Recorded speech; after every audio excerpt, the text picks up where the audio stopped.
Hey, what's going on, guys, and welcome back to another video. And this quick little video, we'll be covering the Extrude tool in Cinema 4D. This tool you're going to be using it pretty much 95% of the time. There's not that many options here, so I'll go over that quickly and show you 4 different ways to extrude. Just make sure you master the Extrude tool because you're going to be using it a lot. So let's just jump in and I'll show you quickly what you can do and what not to do and so on. So when it comes to options, and by the way, the shortcut for extrude is D, so just remember that as well. So if you click D, as you can see, the extrude tool gets activated, and you have a few different options. Your offset, your subdivisions. Let me just put it back to 1, and create a cap. So it's really important. Sometimes you extrude, and it doesn't create a cap for you. So make sure you create a cap. Sometimes you're gonna have an open, especially if you're extruding from a polygon. So let me just show you real quick what I mean. If you create a plane, and let me just drop the subdivisions to 1 and 1, and make it editable by clicking C. If I go in my face mode and go to my extrude tool, as you can see, I can extrude, and everything looks good. You have your little cube shape, but if you look down, there's no face. And then you're going to spend all this time modeling, on top or the sides, and then you're not going to look under. Maybe 5 minutes later you're going to look under the shape, and then you're going to realize you don't have a face. And then sometimes you really get a lot of stuff done, and then you don't have a face on the bottom of the shape, and it screws you up by a lot. So when it comes to fixing this, just make sure you have a create cap selected, and it patches up the bottom of the shape for you.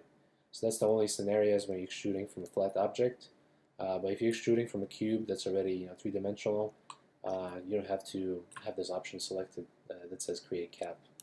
Anyway, let me just delete this plane. So like I said in the beginning of the video, there's 4 different ways to extrude. So let me select my cube again. This tool works all 3 modes. So you have your point mode, edge mode, and face mode, and you can use it either one. It just really depends on what you're making, so just keep that in mind. Also, you can extrude in your move tool, using your move tool, using your scale tool, and using your rotation tool. And the shortcuts for those are E for move, R for rotation, and T for scale. So like I said, D is for extrude, E is for move, R rotation, and T is for scale. So those 4 buttons, are going to be pretty much your friends when it comes to modeling.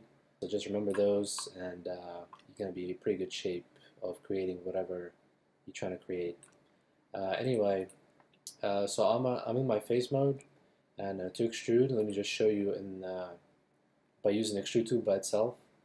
So if you highlight one face or multiple faces like this, you can go to extrude tool, click D, and click and drag, and as you can see, I just extruded those faces. And it works the same for edges and points.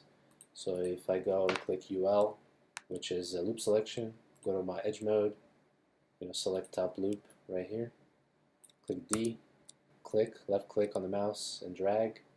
You can extrude your edges, and same thing for the points. If you highlight one of the points, click D, left click and drag. As you can see, you can extrude your points.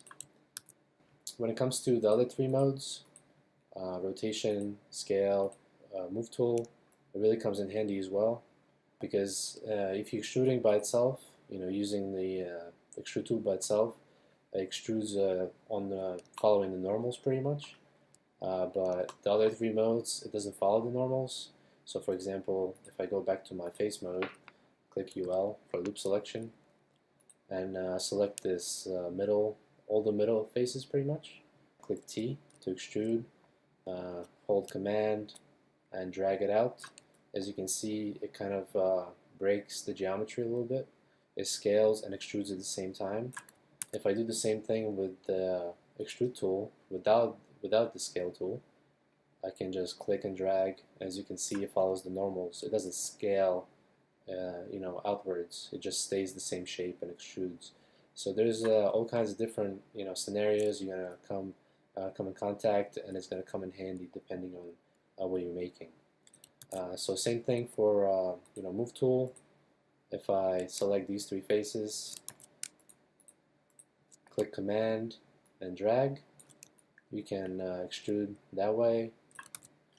And same thing for the rotation. If I, for example, go to my edge mode, select this edge right here or this one, and go to my rotation tool, which is R, hold command and rotate. Nothing happens in this way, but sometimes, let me try this top loop, R, command, and as you can see, you can also extrude using the rotation tool. So after this, when you extrude something like that and you see that it's breaking the geometry, it's a good way to try to move it out and fix it. So maybe like this, go back to your rotation, like this, maybe scale it up. It just really depends on what you're making. There's all kinds of different ways you can extrude. So just keep that in mind, and make sure you have your reference going. And that's pretty much it, guys. Like, this tool is really useful. There's not that many shortcuts. When you're inside the the move, scale, and rotation, the only shortcut you have to know is command. So you highlight command, drag, and you can extrude face, point, or edge. And same thing for the scale, same thing for rotation. And for the tool by itself, it just follows the normals, and you pretty much highlight your face, edge, or point, and extrude. So one more time, click UL for loop selection, go back to my face mode, select the middle faces, click D for extrude, and just click and drag anywhere. As you can see, you can extrude just like that. So anyway, guys, hopefully this video helped you. Just practice. This tool is not hard, but there's all kinds of different ways to extrude. And the main thing to remember, after you extrude, you can still use your move, rotation, and scale tool. So right now, as you can see, I extruded the middle faces. So now I can click T and scale it up or down. I can rotate, click R, and rotate it. And I can move it around, click E. So just keep that in mind. That's basically it. Hopefully this video helped you. In my upcoming videos, I'll be covering each tool going down the list here. So I'll see you in my next video, and have a good day, guys.